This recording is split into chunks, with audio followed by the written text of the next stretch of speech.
Hi. Election dairy 2024కి స్వాగతం. ఈరోజు వార్తల్లోని నియోజకవర్గం పాయకరావుపేట ఎస్సీ రిజర్వ్డ్ స్థానం.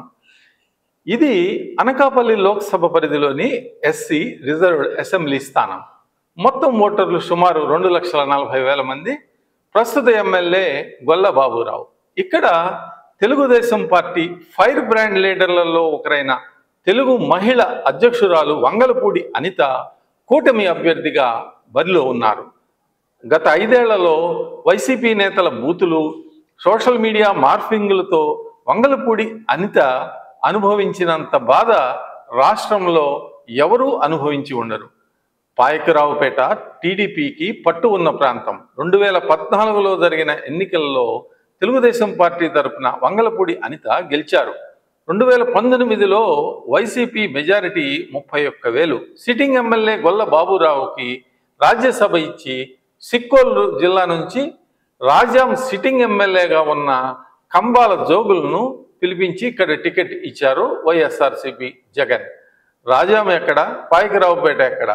పాయకరావుపేట రిజర్వ్డ్ అసెంబ్లీ నియోజకవర్గంలో కాపులదే ఆధిక్యత. గత ఎన్నికల్లో జనసేనకు ఇక్కడ 15,000 ఓట్లు వచ్చాయి. మత్స్యకారులు, ఎస్సీ సామాజిక వర్గాలతో పాటు బీసీ వర్గాలు కూడా ఉన్నాయి. ప్రజల్లో అనిత పట్ల వ్యతిరేకత లేకపోవటం, టీడీపీకి పాయకరావుపేటలో గట్టి ఓటు బ్యాంకు కలిగి ఉండటం, జనసేన బలం కూడా తోడవటం అనితకు అనుకూలించే అంశాలు. కూటమి మంత్రివర్గంలో అనితకు స్థానం ఖాయం కనుక శ్రేణులు మరింత శ్రమించి పనిచేయటం విశేషం. ఇక వైసీపీలో అనేకమైన గ్రూపులు ఉన్నాయి. ఈ గ్రూపుల వల్లే గొల్ల బాబురావును రాజ్యసభకు పంపారు. మాజీ MLA Chengala Venkatrao, SC corporation chairperson అమ్మాజీల వర్గాలు ఎలా పనిచేస్తాయో చూడాలి. వైసీపీ అభ్యర్థి కంబాల జోగులు ప్రచారంలో పూర్తిగా వెనుకబడిపోయారు. ఈ స్థానంలో తెదేపా కూటమి అభ్యర్థి గెలుపు నల్లేరుపై నడకే.